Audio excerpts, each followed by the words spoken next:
They called it the War on Terror, but in the end, it became something else. A 20-year struggle that cost more than $2 trillion, took thousands of lives, and left behind questions that still have no answers. This is the story of America's most expensive war. A war that began with anger, was carried by hope, and ended in heartbreak. It began on a clear September morning in 2001. People went to work, children went to school, and the world felt ordinary until 8:46 a.m. A passenger plane crashed into the North Tower of the World Trade Center. 17 minutes later, another plane struck the South Tower. America watched in horror as the Twin Towers fell. Nearly 3,000 lives were lost that day, and the world would never be the same again. Within hours, President George W. Bush declared a war against terror. And within weeks, all eyes turned toward a small, war-torn country, Afghanistan. Before we move on, if you're enjoying this story and want to see more videos like this, don't forget to subscribe. Your one click, your one subscribe, can change a lot. It helps this channel grow and brings you more untold stories from around the world. On October 7, 2001, Operation Enduring Freedom began. American fighter jets thundered across Afghan skies. Bombs fell on Taliban strongholds. The world watched as the most powerful military on earth moved with precision and fury. In just weeks, the Taliban regime collapsed. The United States had achieved a quick victory.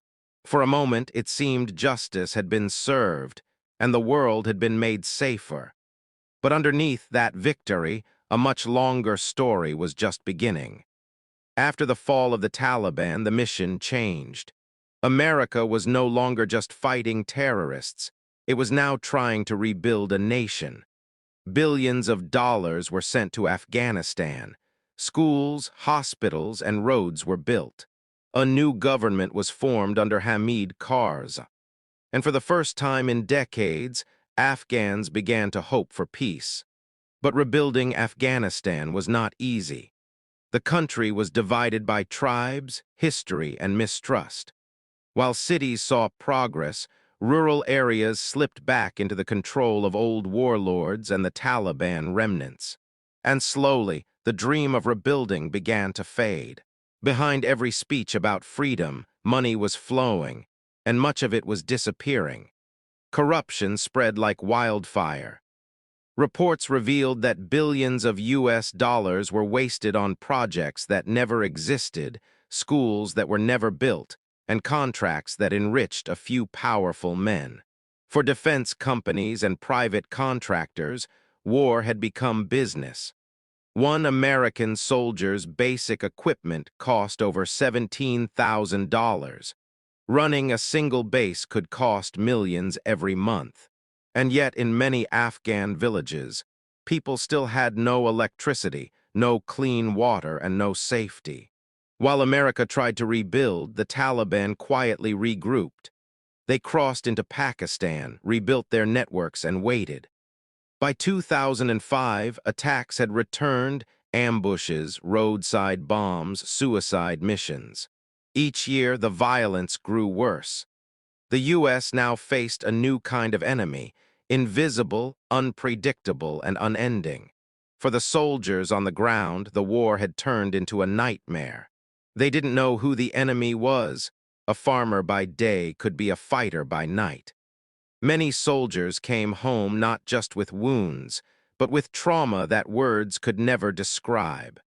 Presidents changed, Bush, Obama, Trump, Biden, but the war continued.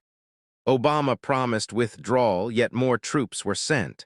Trump negotiated with the Taliban, yet the violence continued.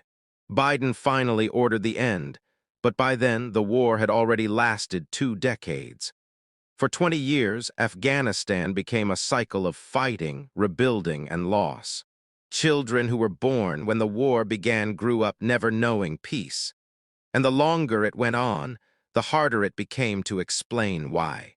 By 2020, America had spent over $2.3 trillion, about $300 million every single day. More than 24,000 American soldiers had died. Over 20,000 were wounded. And in Afghanistan, more than 170,000 lives were lost, most of them civilians.